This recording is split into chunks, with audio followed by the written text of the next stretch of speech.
Well, welcome back, talking weather and traffic. A wet Wednesday out there, Yes. and we're even looking at maybe some storms for tomorrow. Yeah, and the timing is so crucial. And this is causing neighborhoods to postpone trick-or-treating. Festivals are not happening because of this rain. But I do think that part of Halloween could be salvaged. The fact is the storms are starting to speed up, so that I think that the worst of it could be out of certain areas early enough to get in some trick-or-treating. 1 to 4 p.m. will be your best chance for severe storms, heavy rain in areas like northeast Georgia, far western mountains up to Clemson, Pickens.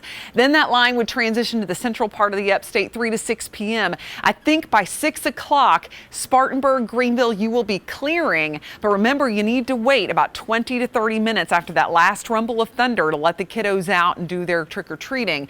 4 to 7 for these far eastern areas. This is where you'll have the greatest likelihood of having to cancel activities, because that line could lag just a little bit longer in the far eastern sections. So something to keep in mind, and we may be tweaking these times as we get a little bit closer, but the models have been pretty consistent on speeding this thing up a bit instead of lingering it into the overnight hours. Right now, though, we are seeing some pretty decent rain. In fact, some heavy rain pushing through spots like Easley and over toward the Anderson area, Belton and Honeypath. Greenville, you'll be next in line as this line just continues to push off toward the north and east. So spots like Spartanburg will be getting in on some of that rain a little bit later on. 69 as we head toward tomorrow morning. Temperatures warming up into the 70s. It's going to be humid feeling outside, all to feed the thunderstorms. We'll have warm air in place too, so that's going to set the stage for the potential for that severe weather during the afternoon. Right around 70 as we go toward 5 o'clock. So as we rate the day on the Carolina Sky Meter, we are keeping it low with a 2 because of the threat for severe weather. Oh yeah, that's a good sound effect for that.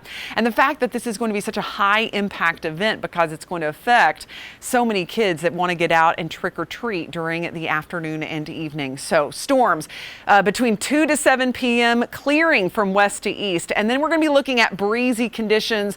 It is going to be cooling down big time behind this rain. So let's time it out. As we go toward late tonight, still some scattered showers, nothing all that heavy. As we head toward 8 a.m. Thursday morning, a few light showers. And then that line is going to be moving in. Notice what happens 4 p.m. We've got some pockets of heavy rain pushing through. 6 p.m. Here comes some of the heavy storm activity, but transitions out very quickly. So by 7 p.m., the severe threat will be out. Now, there could still be some lingering showers in spots, especially in the mountains, but you might be able to get out and get the kids some candy by around 6 to 7 o'clock. And then late night, all of it moves out, clearing out to the point where we're going to be looking at a very chilly night. As we look at our severe weather threats, the greatest will be damaging wind with the line. We do have a flood threat because the mountains could end up with a little too much rain too fast.